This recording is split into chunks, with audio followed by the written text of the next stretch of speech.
recently came across an anonymous quote which read, "Each of us is carving a stone, erecting a column, or cutting a piece of stained glass in the construction of something much bigger than ourselves." For those who have been involved in the funding, design, planning, construction, and artistic creations for the Borra Center, today is the culmination of your many dedicated hours.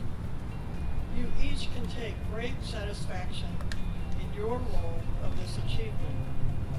But for all of us, this center is the beginning of something much bigger than ourselves. It is an innovative step for future growth and opportunity. There are great ideas, and then there is the long slog to execute on great ideas. And that's the hard work. That's the work that when you fail one day, you succeed the next day.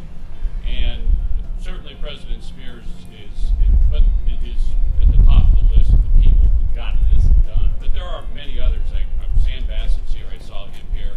The folks who have been on this board for years and years and years. When this was brought to me, actually, when I was in the House, Speaker Pro Tem in 2013, I thought, what a great idea. Here's what we'd like to do to help. But then it has to get done. And I'm really proud that it's here. And I'm really proud to see this latest revitalization. You look around, and there are many things, great things going on, as there always are in LIMA, but it is an evolution. A dedication is really a symbolic moment which links the past, the present, and the future.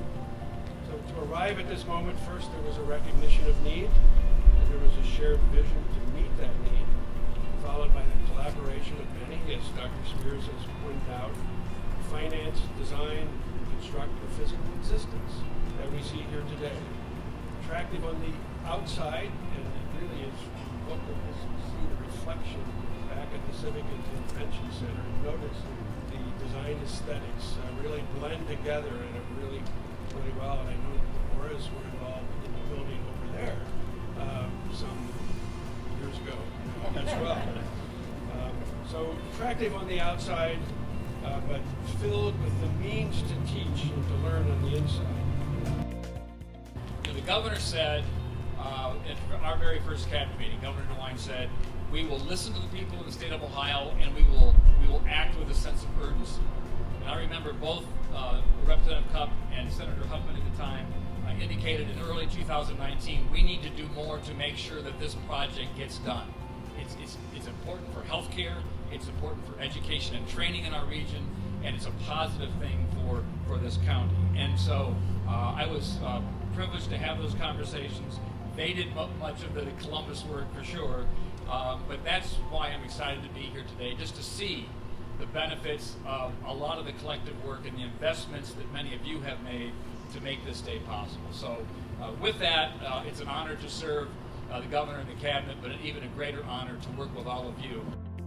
Today we applaud the opening of the Borra Center for Health Sciences as a collaborative initiative providing access to the highest level of health science education and technology.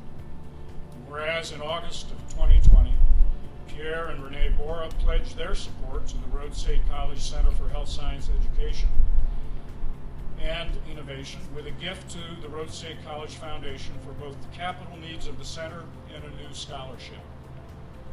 And whereas in recognition of these generous gifts, the Rhodes State College Board of Trustees officially renamed the Center for Health Science Education and Innovation as the Borra Center for Health Sciences.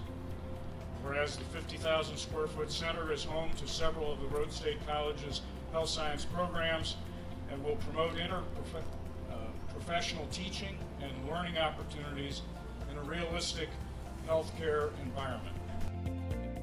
My family and I are delighted to be here today on this important occasion. We're very pleased to be partnered with Rhodes in the development of this new state-of-the-art facility. It's been a pleasure to work with CYNTHIA SPIERS and their highly capable team as they lead Rhodes State College into the future of healthcare education. We're honored to have our name associated with science. Thank you very much. 2012, that was the year that a bunch of dreamers got together on the board and talked about the possibility of this venture. Then 6 years later, the dreamers became believers and made the decision to move forward with this aggressive plan for Rhodes State College. Challenges were met, and sometimes it felt like mountains were climbed, but we never lost sight of the dream. When we signed the final beam that went into this building, everyone present signed their name, but I also added, "Dreams do come true." The facility is a dream that came true for Rhodes State